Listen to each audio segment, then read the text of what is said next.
nhóm thầm tại chị mình khát mình cô nẹm bánh hông tay nhóm ai tranh mà hiện khởi sọc mà nọt cài nhóm cứ chịu tia hơi nè nè khơi món nhóm cứ chị mình khát mình sấy hay nhóm hiện ăn lệ nấu bê để nhóm lang từng bánh trong nhóm chân này bê ta dạ bê 4 năm nó không ca hiện bê sao ăn lệ nhóm ai tranh mà hiện khởi sọc tăng bê tê ô lý tăng xạ rạt âm rịch bàn trong bà sân chân nè nè thay nhóm trăng hiện khởi bê tê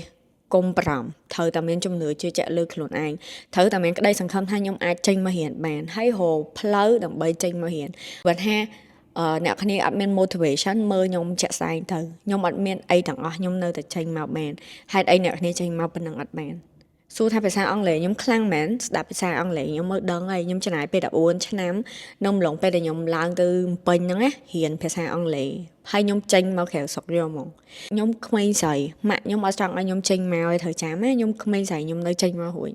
ហើយទី3តកតងជាមួយហើយខ្ញុំក្មេងខេតខ្ញុំអត់ដឹងថាតកតងជាមួយនឹង electronic like technology គេ modern មិនគេយើងឡើងទៅពេញដំបងហើយ like យើងមើលពេញ like ដូចកន្លែងថ្មីសម្រាប់យើងអញ្ចឹងហើយសម័យថាខ្ញុំអាចចេញមកក្រៅស្រុកបាន